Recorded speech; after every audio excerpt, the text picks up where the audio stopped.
Desa Beji dan munculnya 7 mata air ajaib. Pada abad ke-17, jauh sebelum Depok menjadi kota yang padat dan modern seperti sekarang, wilayah Beji masih berupa hamparan hutan lebat yang dipenuhi pepohonan besar dengan akar menjulur ke tanah, semak belukar, dan sungai-sungai kecil yang berkelok di antara pepohonan. Udara masih bersih, suara burung terdengar setiap pagi, dan kabut tipis menyelimuti tanah saat fajar menyingsing. Di tengah hamparan alam liar itu, tinggal sekelompok kecil masyarakat yang berasal dari suku Betawi dan Sunda. Mereka hidup sederhana, membangun rumah-rumah panggung dari kayu, dan bertani di ladang-ladang kecil. Kehidupan mereka tenang, meskipun kadang harus berhadapan dengan binatang liar dan kondisi alam yang tidak menentu. Pada masa itu, air adalah sumber kehidupan utama. Mereka memanfaatkan sungai kecil dan mata air alami di dalam hutan. Namun, suatu tahun, datanglah musim kemarau panjang yang belum pernah mereka alami sebelumnya. Sungai yang biasanya mengalir jernih mulai mengering. Rawa-rawa berubah menjadi lumpur retak, dan tanaman layu satu persatu. Hewan-hewan kehilangan habitat, dan penyakit mulai menyebar. Anak-anak batuk, orang tua demam, dan beberapa warga mulai meninggal. Suasana desa dipenuhi kecemasan dan rasa putus asa. Sebagian warga mengusulkan pindah ke wilayah lain, namun tetua desa menolak. Tanah ini adalah warisan leluhur. Kita tidak boleh menyerah begitu saja. Para tetua desa, orang-orang bijak yang dihormati karena kebijaksanaan dan pengetahuan spiritual mereka, berkumpul di sebuah bel bambu di tengah desa. Mereka memutuskan untuk melakukan semedi dan memohon petunjuk kepada Yang Maha Kuasa. Malam itu, mereka membakar kemenyan, menyalakan obor kecil, dan duduk bersila mengelilingi api. Mereka memejamkan mata, merapal doa, dan membiarkan hati mereka terhubung dengan alam. Suasana hening, hanya terdengar suara jangkrik dan desir angin. Sekitar tengah malam, salah satu tetua desa bernama Ki Wangsadara mendapat penglihatan. Dalam mimpinya, ia melihat cahaya biru menyala dari 7 titik di tanah yang berbeda-beda. Cahaya itu tidak menyilaukan, tetapi hangat dan menenangkan. Suara halus, entah dari langit atau dari dalam bumi, berbisik, "Gali tanah ini, maka kehidupan akan kembali mengalir." Ia terbangun dengan napas tersengal, keringat dingin membasahi pelipisnya. Tetua lain yang juga bermeditasi merasakan hal serupa. Mereka tidak semua melihat gambaran yang sama, tetapi semuanya merasa ada petunjuk dari alam. Keesokan paginya, mereka mengumpulkan warga desa dan menceritakan apa yang mereka alami. Awalnya, beberapa warga ragu. Benarkah ini petunjuk? Bagaimana jika kita hanya membuang tenaga? Namun, kondisi desa yang semakin kritis membuat mereka akhirnya sepakat mencoba. Ki Wangsadara memimpin rombongan ke lokasi yang ia lihat dalam mimpinya. Titik pertama berada di dekat pohon beringin besar yang akarnya menembus tanah dalam. Mereka mulai menggali dengan cangkul kayu dan tangan kosong. Tanahnya keras dan kering. Beberapa orang hampir menyerah, tetapi tetua berkata, "Terus, percayalah." Setelah menggali cukup dalam, tiba-tiba muncul tetesan air kecil. Semakin dalam mereka menggali, semakin banyak air yang keluar. Hingga akhirnya, air jernih memancar deras dari dalam tanah, seolah-olah selama ini ia menunggu untuk dibebaskan. Warga bersorak, beberapa menangis haru. Mereka minum air itu dan merasakan kesegaran yang berbeda. "Air ini hidup," kata salah satu warga. Namun keajaiban tidak berhenti di situ. Mereka melanjutkan perjalanan ke titik kedua, ketiga, hingga ketujuh. Dan di setiap titik yang mereka gali, air muncul. Anehnya, setiap mata air memiliki karakter berbeda. Ada yang lebih hangat, ada yang lebih dingin, ada yang mengalir deras, ada yang tenang. Ketujuh mata air itu kemudian mereka bentuk menjadi 7 sumur. Karena jumlahnya 7 dan muncul dengan cara yang ajaib, desa itu kemudian menamai wilayah tersebut Sumur 7. Sejak saat itu, kehidupan berubah. Panen kembali melimpah, penyakit menghilang, dan desa perlahan berkembang. Namun, para tetua tahu bahwa sumur-sumur ini bukan sekadar sumber air biasa. Mereka percaya bahwa ada kekuatan besar yang menjaga tempat ini. Mata air itu muncul karena tanah merestui, karena leluhur mendengar doa mereka. Sumur 7 menjadi simbol harapan, berkah, dan hubungan sakral antara manusia dan alam. Dan dari sinilah awal dari legenda yang akan hidup ratusan tahun kemudian. Penjaga tak kasat mata dan perjanjian leluhur. Seiring berjalannya waktu, keberadaan Sumur 7 membawa perubahan besar bagi kehidupan warga Beji. Airnya yang tak pernah surut membuat sawah subur, ladang hijau, dan hewan ternak tumbuh sehat. Musim kemarau tak lagi menakutkan, karena meski sungai mengering, 7 sumur itu tetap mengalir bening tanpa henti. Orang-orang dari desa lain mulai datang ke Beji untuk meminta air, berdagang, bahkan menetap. Desa kecil itu perlahan berkembang menjadi pemukiman yang ramai, namun tetap dijaga dengan kearifan lokal dan rasa syukur. Namun, para tetua desa menyadari satu hal, air ini bukan sekadar air. Bukan hanya sumber kehidupan, tapi juga memiliki kekuatan yang tak dapat dijelaskan dengan kata-kata. Setiap sumur memiliki aura yang berbeda-beda. Sumur pertama terasa hangat dan menenangkan, seperti pelukan seorang ibu. Sumur kedua terasa dingin dan dalam, seolah menyimpan rahasia bumi. Sumur ketiga membuat siapapun yang minum darinya merasa bersemangat dan kuat. Beberapa warga bahkan mengaku mendengarkan bisikan halus saat mengambil air, seolah ada sesuatu yang hidup di dalamnya. Suatu malam, tetua desa kembali berkumpul di bel bambu. Mereka merasa ada yang ingin berbicara dengan mereka. Tidak lama setelah mereka memulai doa, angin bertiup pelan dan udara menjadi dingin. Api obor bergoyang seolah tertiup napas tak terlihat. Dalam keheningan, Ki Wangsadara, tetua yang dulu mendapat penglihatan saat Sumur 7 pertama kali ditemukan, merasa pikirannya dibawa ke tempat yang gelap namun damai. Di sana, ia melihat bayangan-bayangan samar, seperti sosok-sosok tinggi berjubah putih dan hitam. Mereka tidak terlihat seperti manusia, tapi juga bukan makhluk menakutkan. Justru, mereka memancarkan wibawa.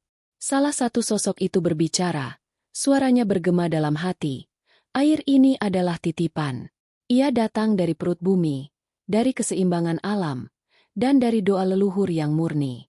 Selama manusia menjaga, air akan memberi kehidupan. Namun jika manusia mulai serakah, melupakan rasa hormat, dan merusak, maka berkah akan hilang. Ki Wangsadara terbangun, napasnya berat, namun hatinya penuh kepastian. Ketika ia menceritakan penglihatannya, para tetua lain mengangguk serius. Mereka juga merasakan hal yang sama, meski dalam bentuk berbeda. Dari sinilah mereka yakin, setiap sumur memiliki penjaganya sendiri. Penjaga ini bisa berupa roh leluhur, makhluk gaib penunggu tanah, atau energi alam yang tak terlihat. Mereka bukan musuh, melainkan pelindung. Namun pelindung hanya akan bekerja jika manusia menunjukkan rasa hormat. Maka dibuatlah perjanjian leluhur Sumur 7, sebuah kesepakatan sakral antara manusia dan penjaga alam. Perjanjian itu terdiri dari beberapa aturan penting yang harus ditaati. Air hanya diambil seperlunya, tidak boleh rakus. Warga dilarang mengambil air dalam jumlah besar untuk dijual atau ditimbun. Air adalah hak semua orang dan harus digunakan dengan bijak. Tidak boleh membuat keributan atau berkata kasar di sekitar sumur. Daerah sekitar sumur dianggap suci. Suasana harus tenang agar energi sumur tetap stabil. Tidak boleh membuang sampah atau mencemari air. Bahkan membasuh kaki pun harus sopan. Warga diajarkan untuk membersihkan diri sebelum mendekati sumur. Setiap tahun harus ada ritual syukuran. Biasanya dilakukan setelah panen raya. Warga membawa hasil bumi, menyalakan dupa, membaca doa, dan memberikan sesajen berupa bunga 7 rupa, nasi tumpeng, dan air suci. Siapapun yang melanggar akan mendapat peringatan. Peringatan ini bisa berupa mimpi buruk, sakit misterius, atau kejadian tak masuk akal. Jika terjadi, warga harus meminta maaf melalui ritual. Perjanjian ini tidak tertulis, tetapi diturunkan dari mulut ke mulut, dari tetua ke anak cucu. Menariknya, setiap keluarga memiliki versi cerita yang hampir sama, meskipun diceritakan dari generasi berbeda. Hal ini menandakan bahwa keyakinan tentang penjaga sumur sudah mengakar kuat dalam budaya masyarakat Beji. Seiring waktu, banyak kejadian yang memperkuat keyakinan ini. Misalnya, seorang pemuda bernama Surya pernah mencoba mandi sambil bercanda dan mengejek. Tiba-tiba ia terpleset dan hampir tenggelam meski airnya dangkal. Setelah kejadian itu, ia jatuh sakit selama 3 hari dan sembuh hanya setelah keluarganya melakukan ritual permintaan maaf. Ada juga seorang pedagang dari luar desa yang mencoba membawa air dalam kendi besar untuk dijual di pasar. Anehnya, air itu berubah keruh dan berbau sebelum sampai ke tujuan. Setelah itu, pedagang itu tidak pernah berani mencobanya lagi. Karena kejadian-kejadian itulah, warga semakin yakin, ini bukan hanya sumur, tetapi tempat sakral yang dijaga makhluk tak kasat mata. Mereka tidak menyembah sumur, tetapi menghormatinya sebagai bagian dari harmoni antara manusia dan alam. Setiap anak yang lahir di desa itu diajarkan untuk mencintai dan menjaga air, karena air adalah napas kehidupan. Sumur Tujuh bukan lagi sekadar penyelamat saat kemarau, tetapi menjadi identitas desa, warisan leluhur, dan pengingat bahwa kekuatan terbesar di dunia seringkali tidak terlihat, namun dapat dirasakan oleh hati yang peka. Masa kolonial dan misteri yang dilindungi. Memasuki abad ke-18 hingga awal abad ke-19, wilayah Depok mulai dilirik oleh pemerintah kolonial Belanda. Letaknya strategis, tanahnya subur, dan banyak jalur air yang menghubungkan satu wilayah ke wilayah lain. Mereka melihat potensi besar untuk perkebunan, logistik, dan pemukiman. Desa Beji, meski tersembunyi di antara pepohonan, tak luput dari perhatian. Rumor tentang Sumur Tujuh yang tak pernah kering mulai menyebar, bahkan sampai ke telinga para pejabat kolonial.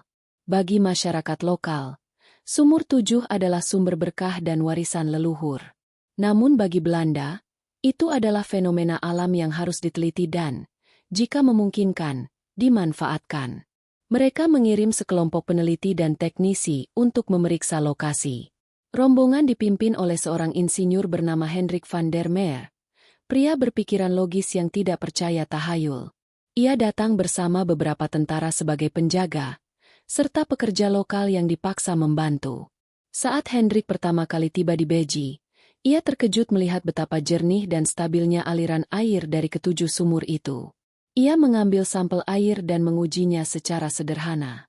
Air ini lebih bersih dari sungai manapun yang pernah saya lihat, katanya kagum. Rencananya, ia ingin membangun sistem distribusi air untuk perkebunan dan markas Belanda di wilayah sekitarnya. Namun, para tetua desa menolak keras. Sumur ini bukan milik siapapun.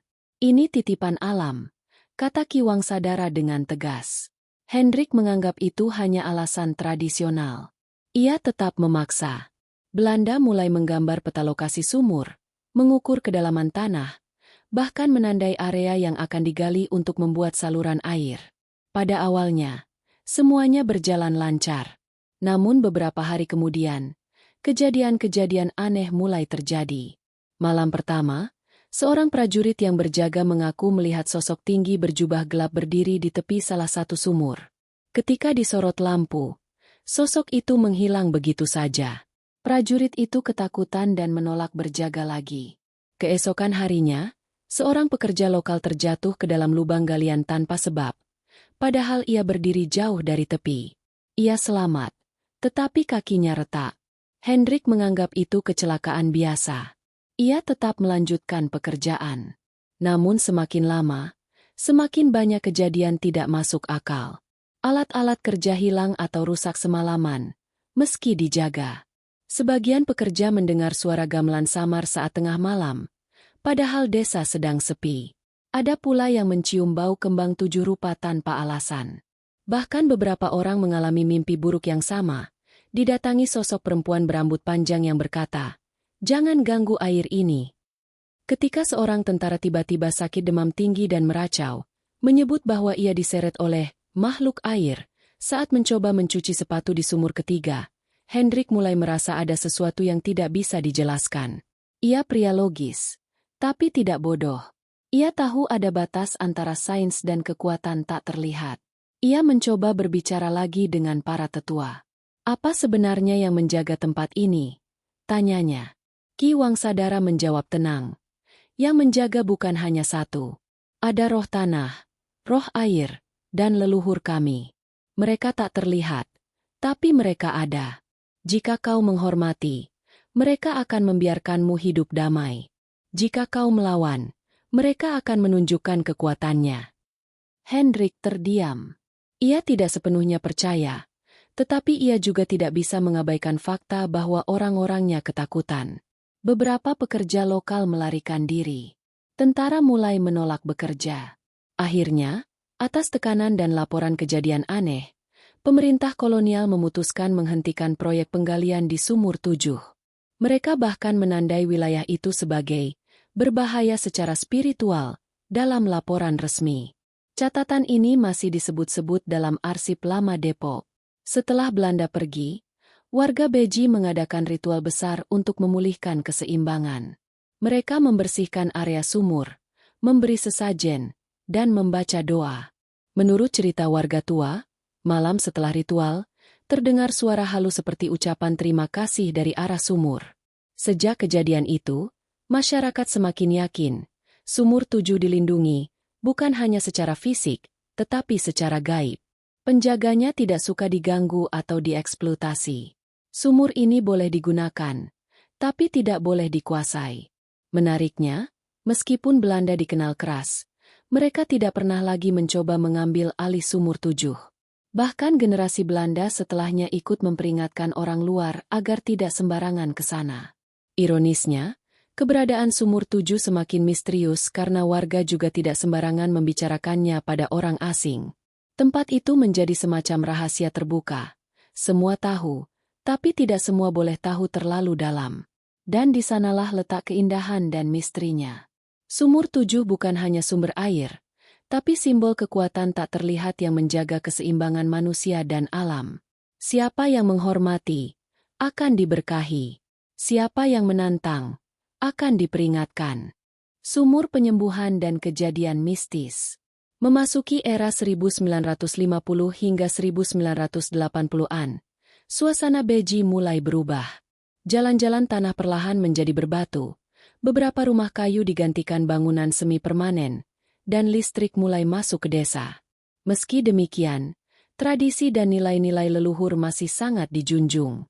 Di tengah perubahan itu, Sumur 7 tetap menjadi pusat kehidupan, namun bukan hanya sebagai sumber air, melainkan sebagai tempat penyembuhan, tempat mencari ketenangan batin, bahkan tempat mencari jawaban spiritual.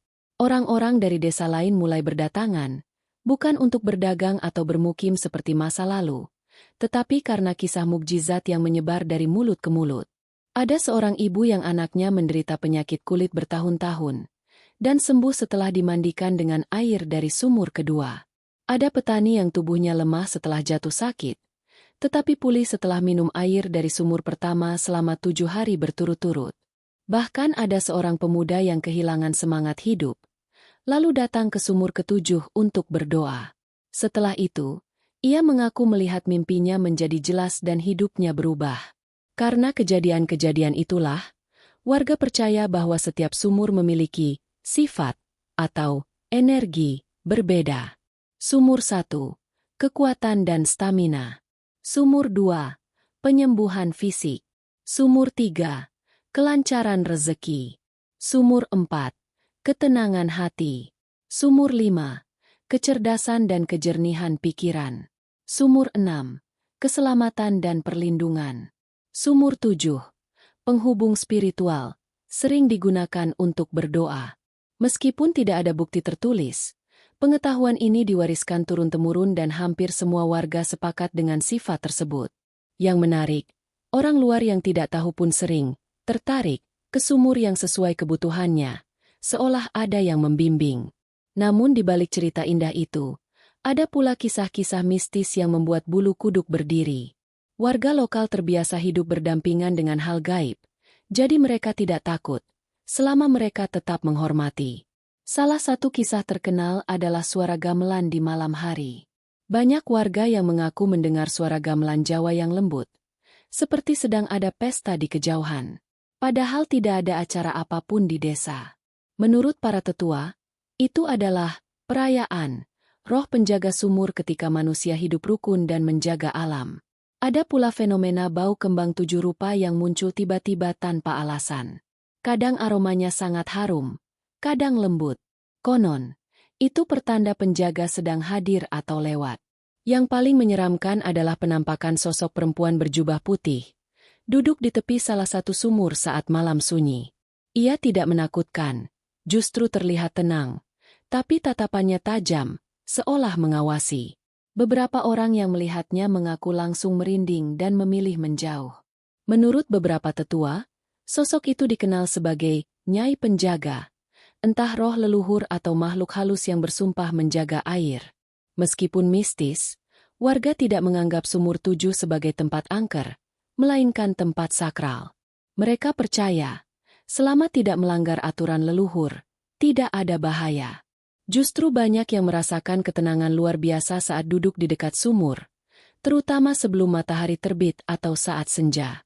Pada era ini, muncul pula tradisi ritual malam Jumat Kliwon. Warga membawa kembang, air dalam kendi, dan dupa. Mereka berdoa bersama, mengucapkan syukur, dan meminta perlindungan. Orang-orang dari luar desa kadang ikut, karena mereka percaya malam itu adalah waktu ketika pintu antara dunia manusia dan alam halus terbuka. Namun, tidak semua pengalaman di Sumur 7 berakhir baik. Ada beberapa orang luar yang datang dengan niat buruk, ingin mengambil air untuk pelet, mencari pesugihan, atau mengganggu tempat itu dengan candaan. Biasanya, orang-orang seperti itu mengalami peringatan keras. Contohnya, seorang pemuda dari luar kota datang bersama teman-temannya.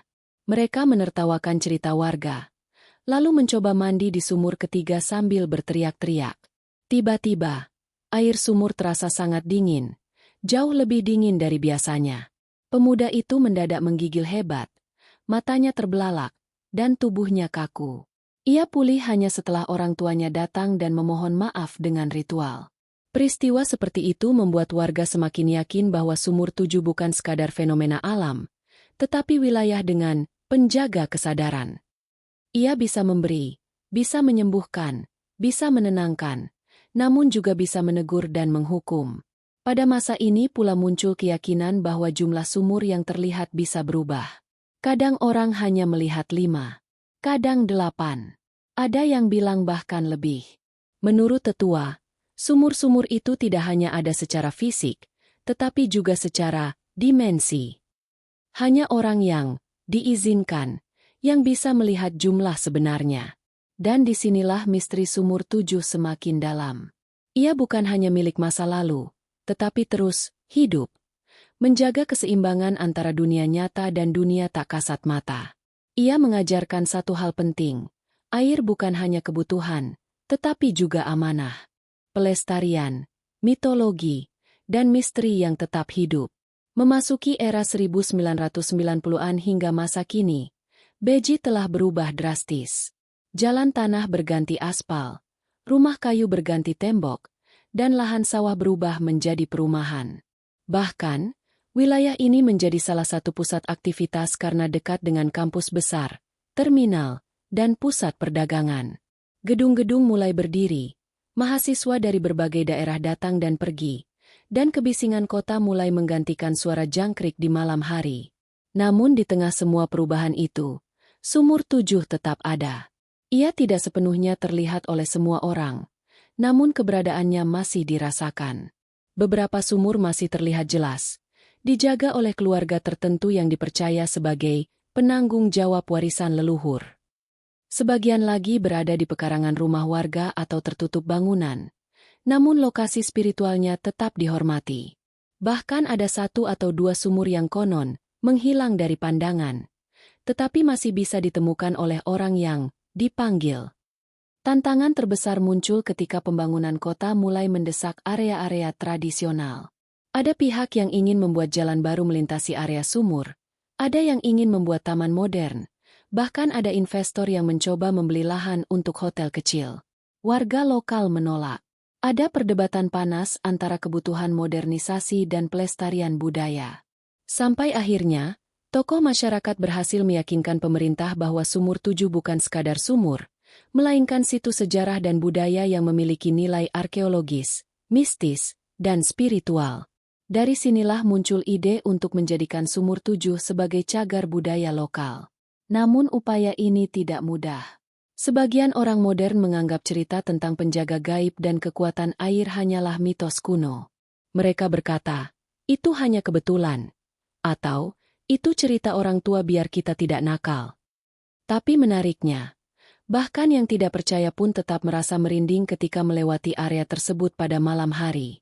Seolah ada energi yang tak bisa dijelaskan. Di antara masyarakat, mitologi Sumur Tujuh justru semakin berkembang. Orang-orang mulai memberi makna baru pada tiap sumur. Sebagian percaya sumur pertama melambangkan kekuatan, sumur kedua penyembuhan, sumur ketiga rezeki, dan seterusnya. Ada pula yang percaya bahwa sumur ketujuh adalah pintu antara dunia manusia dan dunia tak kasat mata. Mitos ini membuat Sumur Tujuh bukan hanya warisan masa lalu, tetapi juga simbol identitas Beji. Bahkan muncul cerita bahwa jumlah sumur yang terlihat bisa berubah tergantung niat hati. Jika seseorang datang dengan niat baik dan hati bersih, ia bisa melihat ketujuhnya atau merasakan kehadirannya. Namun jika datang dengan niat buruk atau rasa sombong, ia hanya akan melihat beberapa sumur, atau bahkan tidak menemukan sama sekali. Warga tua sering berkata, sumurnya tetap 7. Yang berubah hanya hatimu. Meski hidup di era modern, masih banyak warga yang melakukan ritual kecil. Sebelum mengambil air, mereka mengetuk bibir sumur 3 kali sebagai salam. Mereka meletakkan bunga atau meneteskan parfum wangi sebagai bentuk penghormatan. Beberapa keluarga rutin melakukan tahlilan atau doa bersama di dekat sumur. Bahkan mahasiswa atau pendatang baru yang mendengar cerita ini kadang ikut menjaga sopan santun ketika melewati area sumur, meskipun mereka tidak sepenuhnya percaya. Hal mistis pun tetap terjadi, meskipun jarang. Ada satpam kompleks yang melihat sosok wanita duduk di pinggir sumur pada dini hari. Ada mahasiswa yang mengaku mencium bau kembang tanpa alasan. Ada pula tukang ojek yang mendengar suara air meski sumur tampak tertutup. Kejadian-kejadian ini tidak membuat warga takut. Justru menjadi pengingat bahwa ada yang menjaga tempat ini sejak dulu hingga sekarang. Yang menarik, para tetua desa sering berkata bahwa Sumur Tujuh menilai siapa yang datang. Ada orang yang datang bukan untuk air, tapi untuk mencari ketenangan. Ada yang duduk sendirian di samping sumur, dan entah kenapa merasa lebih ringan setelahnya. Ada yang berdoa di hati, meminta petunjuk, dan malam itu bermimpi jelas. Sumur Tujuh seolah tidak hanya mengalirkan air, tetapi juga mendengarkan. Hingga kini, Sumur Tujuh menjadi perpaduan unik antara sejarah, spiritualitas, dan misteri. Ia bukan museum mati, tetapi tempat hidup yang terus berinteraksi dengan manusia. Ia menyimpan jejak masa lalu, mimpi leluhur, perjanjian gaib, penolakan terhadap kolonialisme, hingga cerita penyembuhan. Ia bertahan melalui zaman kerajaan, penjajahan, kemerdekaan, modernisasi, dan teknologi. Beberapa orang percaya bahwa selama ada orang yang mengingat, menghormati, dan menjaga, Sumur Tujuh akan terus mengalir selamanya. Ia adalah simbol bahwa kemajuan tidak harus memutus hubungan manusia dengan alam dan spiritualitas. Justru keduanya bisa berjalan berdampingan. Dan pada akhirnya, Sumur Tujuh bukan hanya milik Beji. Ia milik siapapun yang percaya bahwa di antara dunia yang terlihat dan tak terlihat, ada ruang hening yang menghubungkan keduanya, dan air adalah jembatannya. Penjaga yang tak pernah pergi. Malam itu, angin berhembus pelan melewati pepohonan tua di Beji. Di antara bayangan remang, suara gemericik air terdengar lirih dari arah Sumur Tujuh. Tenang, namun terasa hidup. Warga telah lama tidur. Jalanan sepi, tetapi tempat itu tidak pernah benar-benar sunyi. Karena di sanalah sejarah bernafas. Di sanalah doa-doa para leluhur masih menggantung di udara. Di sanalah dunia yang terlihat dan tak terlihat saling bersentuhan. Sumur Tujuh bukan sekadar sumber air. Ia adalah saksi zaman, menyimpan bisik perjuangan, harapan, penyembuhan, dan rahasia yang tak pernah sepenuhnya terungkap. Ia bertahan melewati ratusan tahun, karena ada yang terus menjaganya. Bukan hanya manusia, tetapi juga mereka yang tak kasat mata. Selama masih ada yang datang dengan hati tulus, selama masih ada yang mengingat kisahnya, sumur 7 tidak akan pernah lenyap. Ia akan tetap menunggu. Diam. Teduh. Namun waspada. Menjadi jembatan antara masa lalu, masa kini, dan masa yang belum datang.